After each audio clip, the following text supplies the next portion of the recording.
In 1918, Germany lost World War I. They were not invaded, not occupied, not destroyed. They simply ran out of everything and stopped. But the peace treaty, the Treaty of Versailles, treated them as if they had been. Germany lost territory. Germany lost its military. Germany owed reparations so enormous that the final payment was made in 2010. The German economy collapsed. Inflation got so bad that people used wheelbarrows of cash to buy bread. Unemployment hit 6 million. The Weimar Republic, Germany's fragile new democracy, could not cope.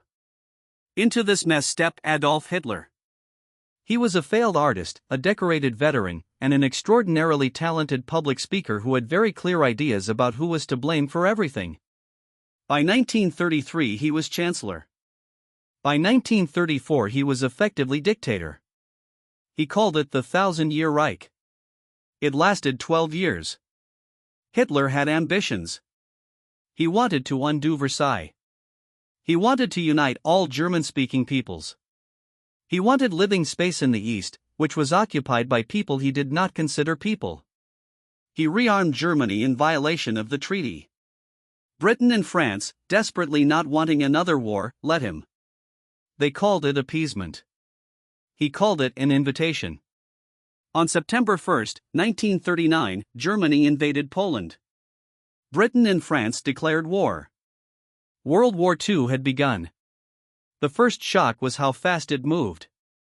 Germany had developed a new style of warfare called Blitzkrieg, lightning war. Tanks, aircraft, and infantry worked together at speed, punching through defenses before they could be organized. Poland fell in 5 weeks. Denmark and Norway fell. Then, in May 1940, Germany attacked France. France had the largest army in Europe.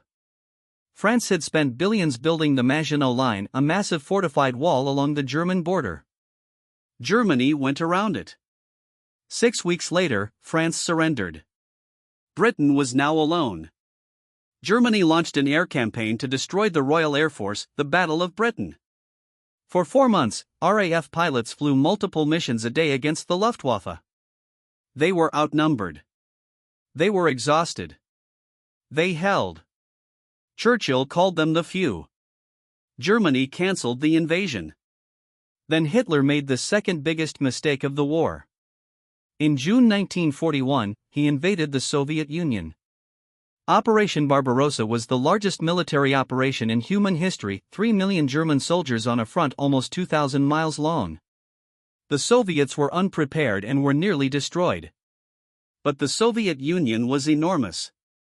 And the winter came. The biggest mistake came first. On December 7, 1941, Japan attacked the United States naval base at Pearl Harbor in Hawaii. Japan had been expanding across Asia, fighting in China, grabbing colonies. America had been watching, sanctioning, and staying out of the European war. The attack on Pearl Harbor ended that. America declared war on Japan. Germany, in an act of catastrophic miscalculation, declared war on America. America had 130 million people, the world's largest economy, and had just been extremely motivated. The turning point on the Eastern Front came at Stalingrad in the winter of 1942 to 1943. The German Sixth Army fought into the city. The Soviets surrounded them.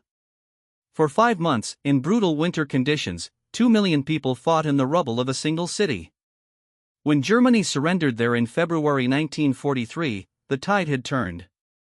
The Soviets began pushing west. They would not stop until Berlin. In North Africa, British and American forces defeated the Germans and Italians, then invaded Italy. Mussolini fell. Italy switched sides. Rome was liberated.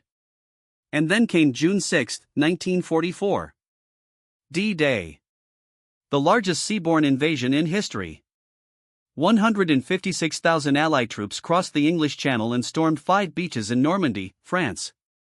The Germans had fortified the coast for years. The casualty rates were appalling. By the end of the day, the Allies had a foothold. From there they pushed east. Paris was liberated in August. By December, Germany had launched its last major offensive, the Battle of the Bulge, and failed. The Allies crossed into Germany. On April 30, 1945, Adolf Hitler shot himself in a bunker beneath Berlin. On May 8, Germany surrendered. VE Day, victory in Europe. But the war was not over. Japan fought on. Island by island, the Pacific Campaign had been grinding forward for 3 years at enormous cost. Projections for a full invasion of Japan estimated up to 1 million Allied casualties. President Truman made a decision. On August 6, 1945, the United States dropped an atomic bomb on Hiroshima. 80,000 people died instantly. 3 days later, a second bomb fell on Nagasaki.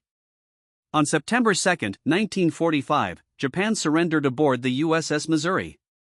World War II was over. The numbers are almost incomprehensible. Between 70 and 85 million people died: soldiers, civilians, victims of the Holocaust, victims of famine and disease caused by the war. It was approximately 3% of the world's population at the time. The Holocaust killed 6 million Jewish people, along with millions of others: Roma, disabled people, political prisoners, Soviet prisoners of war, in a systematic, industrialized attempt at genocide that represents one of the worst crimes in human history. The aftermath reshaped everything. The United Nations was founded to prevent another one. The Cold War began almost immediately between the two remaining superpowers, America and the Soviet Union, which we have also made a video about. The colonial empires of Europe collapsed over the following decades, partly because Europe had spent everything fighting itself. The atomic age had begun. World War II ended the world that existed before it. What came after was something new entirely. The Blunt Historian. History Explained. No fluff.